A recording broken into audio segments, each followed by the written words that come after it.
Manager of our fine city, Jonathan Greene. Hi, Jonathan. Hey, Bart. Thanks for Welcome having me. Yeah, welcome back. Yeah. So we had a couple of news notes from the City of Jackson new ballot box. Yep. Someone wondered, and that was me, what if someone I'm glad you admitted it. from Summit Township, what if, they work downtown, they come down, they put their ballot in there. Obviously, it's not a city ballot. Is the clerk going to make sure it gets to where it needs to go? The clerk's role is one that I'm glad I don't have. I would have to check with her. I would imagine clerks talk, and if they can head off something before it's too late, they'll do that. Mm-hmm. I think that democracy is important. The voting process is important to everyone in the United States of America, and I think definitely no less on our clerks who run elections all across our nation. They do their level best. It's a tough job, especially now with all the attacks and vitriol. Yeah. So I would guess, knowing our city clerk, she would call up the Summit clerk and say, "Hey, we got." I have to believe there's a process for that. Yeah. Yeah. Also, campaign season, no signs in the, what do they call that? The We parkway. call it the parkway, yeah. Between the road and the sidewalk, a strip of grass. Please don't put political signs there. Please. Yes. Don't put any signs there. Aaron Dimmick used his front yard to illustrate. I know, with a very authoritarian messaging. No! If you didn't hear me again, no! I think it's clear. And that not just political signs, that's, furniture, closeout signs, anything. Construction signs, furniture closeout signs. Is it staffing agency signs? We buy houses signs. Smiles, yeah. One thing you might not see signs on, but they are for sale, city lots. You have lots that are big enough to actually build on. Yeah, we do. We have quite a few in the city of Jackson, and we'd like to make it easier for people to acquire one and build a new home in the city. So we have, in addition to our side lot sales, which helps neighboring properties buy those vacant lots to add to their yard, these lots are for sale at a very reasonable price, and we will take care of your water and sewer hookups for free. So long as you build a house within a couple of years of acquiring the property from the city. Is actually, with construction costs and people talking about affordability of homes and such like that being so difficult, the inspiration came when we came across someone who acquired on the private market a lot on Prospect and built a new home. And we thought, well, if they can go and pay X amount of dollars for the lot, I bet we can make the economics work even better if we really reduce the price on the lots and almost give them away to people. We're not giving them away, but make it very, very, very low barrier to entry. And I don't know if you saw this, the Michigan Municipal League and the MEDC are coming out with a plan where the pattern homes from the mid-century, they're making the blueprints available for free. Yeah, I'd heard that. That's really cool. I've seen a lot of stuff in that space recently, people being nostalgic about like the Sears and Roebuck homes from back in the day and how cheap, how affordable they were. And you see pictures posted online like, wow, I didn't know you could go get that from Sears and that was your house, and people discovering, I've got a Sears and Roebuck house. What does that mean? Well, it means it's pretty cool. Yeah. That's what it means. I'm sure we have some in Jackson. Oh, I'm sure we do too. Because really our neighborhoods they're built like those types of homes. Yeah.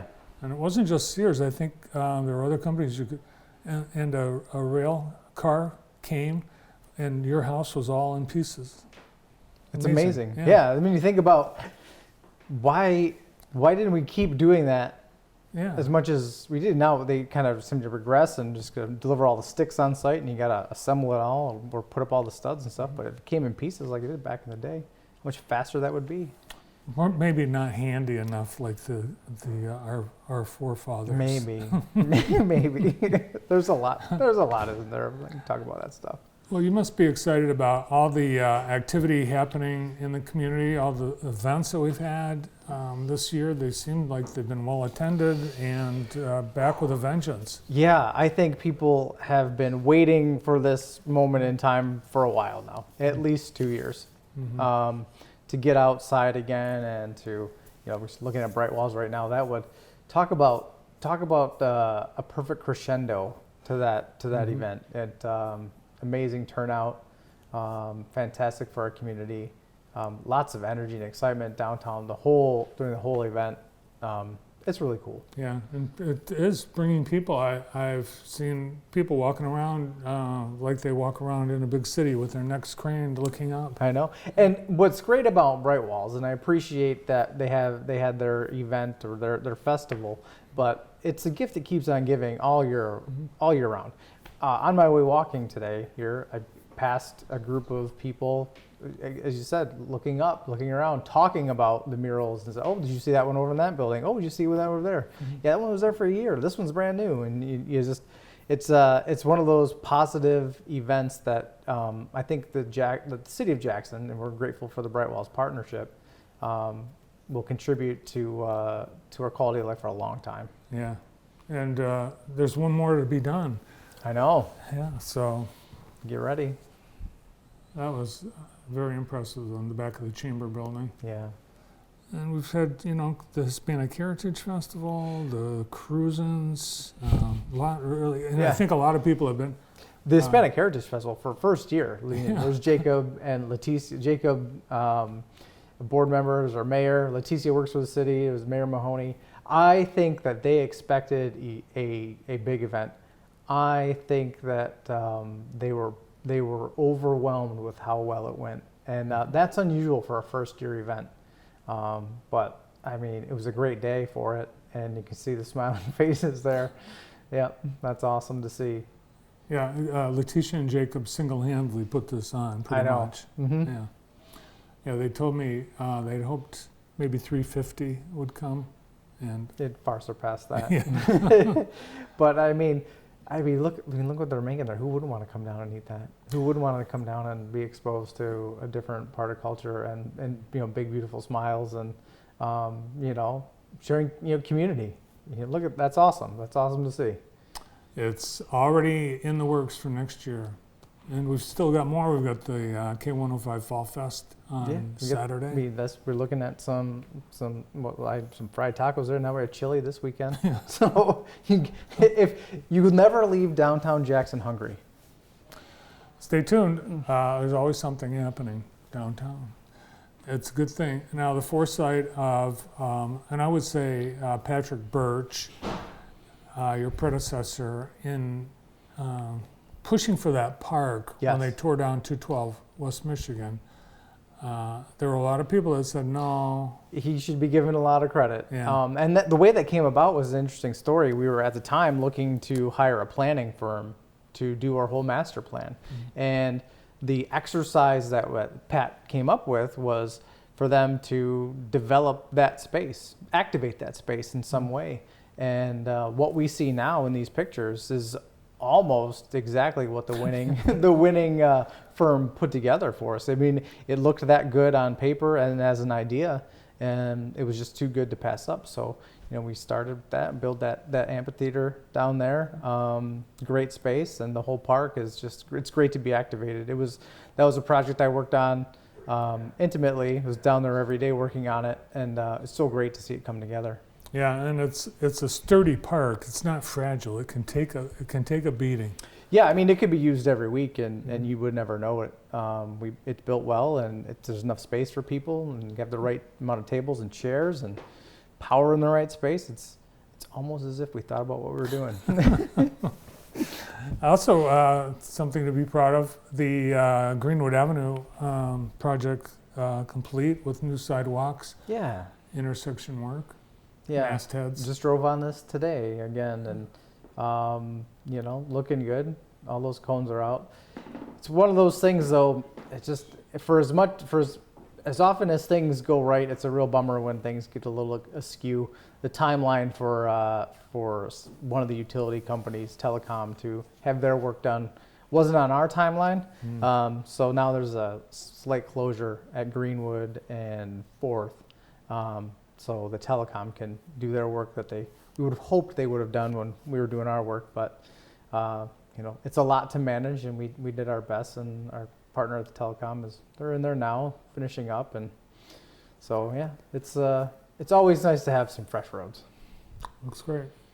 We've got a new roundabout that is complete except for one thing. You hope to have some public art installed on the MLK roundabout. Yeah, our Public Arts Commission is working with a few members from our Martin Luther King Corridor Improvement Authority to put out an RFP for public art sculpture in that roundabout.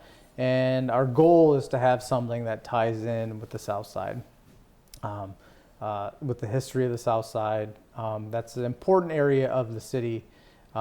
Insofar, it's one of the older parts of the city, and at one time was a very, very, very wealthy part of the city. Mm-hmm. And I think that what we're trying to do right now is to find that magic again, so we can build up that area and give it the attention it deserves. And part of that is what we do traditionally with building up infrastructure and supporting businesses. And on top of that, you got to make it look nice. And I think that something in that roundabout is appropriate. You've got the council's allocated $4.5 million to the MLK Corridor Authority, and it sounds like there's a mission to get some sort of a grocery store in that area. Yeah, we recently acquired some property down in that area, and with the design to attract a grocer. Mm-hmm. We think that we can create some synergies there too, with some housing and some other out development to really reinvigorate that part of the corridor. And as we know, and you know intimately in your work downtown, that if we can start somewhere, the growth will start to sprout out from that. Mm-hmm. So we've got down on one end of MLK downtown moving southward, and if we can work on the south side of MLK and reinvigorate that area and move northward, eventually we'll connect the dots, and all of that corridor will be just as nice, just as vibrant, mm-hmm. and just as important to the city of Jackson as any other place geographically. Well, the city was able to do that with the central business district, so now on to the next piece of the puzzle. The recipe's there. It's just time to make the meal. Yeah. Also, Loomis Park, some changes there with both the booze center and then the overall park. Yeah, it's really exciting. We did MLK a couple years ago, the King Center, with a great refresh of that building. And now what we're doing is the same sort of function at the booze center and Loomis Park. The booze center is getting some very, very critical upgrades. It's our most widely used recreation center. And then Loomis Park had old play structure there, and the topography of the area wasn't conducive to safety. Mm-hmm. I don't think it's a secret, and I'm not saying anything that people don't know, that there had been bad activity in and around Loomis Park, and especially in front of the booze center, because you couldn't see anything. It was there was a berm and landscape blocking view. There's poor lighting, and so what we've been able to do is address those issues, shift the new play structure around, move some land around to make it easier to see into that area, make it safer, make it more well lit and more accommodating to a lot more different users for the park system. Great. Yeah, I think when they built that, their idea, they wanted to have the booze center blend in with the environment, and they did a good job. They did, yes. You could see the roof from like Ganson Street. That was about it. That's all you could see of the booze center. All right, well, thanks for all the updates. Yeah, thanks for having me, Bart. Good to see you. Our city manager, Jonathan Greene.